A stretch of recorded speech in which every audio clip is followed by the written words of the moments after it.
And now, your Midday Ark-La-Miss news update. Good afternoon, and thanks for tuning in to NBC News Daily. I'm Maya Holler with the Midday Ark-La-Miss update.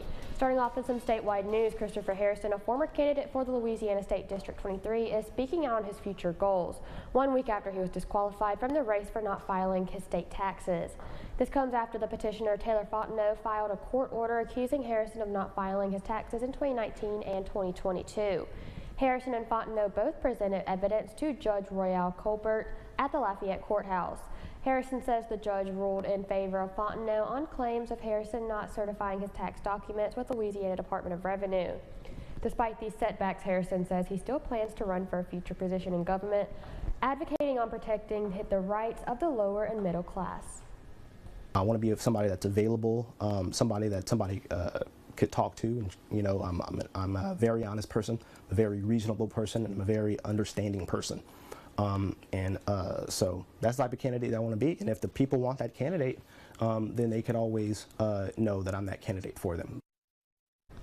Harrison says he does plan to appeal to the Louisiana Supreme Court and the Louisiana Court of Appeals. And the recent Arctic blast across Louisiana has raised questions about how this affects the remainder of crawfish season. Rodrika Taylor from our sister station in Lafayette tells us more.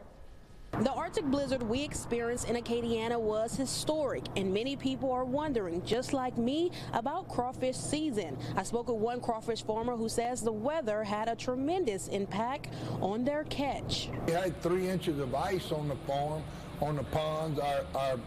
Our kids and walked to the trap on top of the ice, and then they were able to break the ice around the trap and get them out. And we saw the crawfish were living in the trap. Scott Broussard, the owner of Acadian Crawfish Company, says they were able to get back out in the field on Saturday to check on their traps after the ice had melted. Our catch Saturday was pretty decent, and then what we baited Saturday and fished Sunday, it was in more than half. I mean, less than half. He says water temperature plays an important role when catching crawfish. Right now, with water temperatures in the 40s, these crawfish aren't moving very far. So the traps are 40, 50, 60 feet apart, so they're not able to travel back and forth to the traps. He says once the temperatures warm up, the catch will increase. We look for an increase in the catch until they go into a molt. And we need the fronts. We need the cold and hot weather to make the crawfish grow. That's how they grow. They molt and they grow with the weather fronts.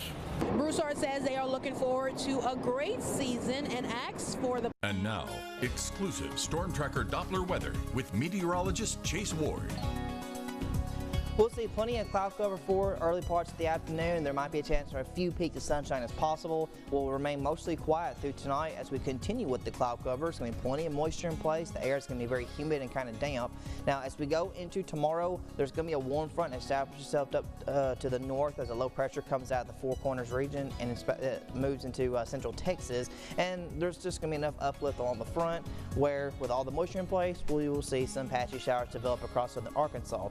Now, once we go into Thursday, a cold front will swing through, and by that point, we do have the chance to see some potentially gusty to strong thunderstorms. There is even a chance we might see an isolated bit of tornadoes, so we do have a slight risk for severe weather.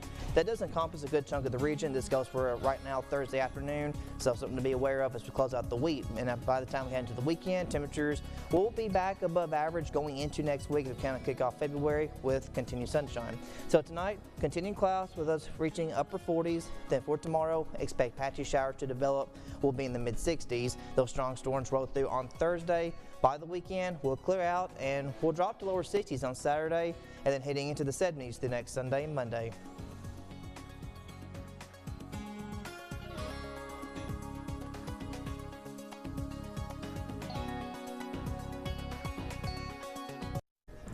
All right, looking a little warm outside. Let's hope we can keep this trend going into Mardi Gras.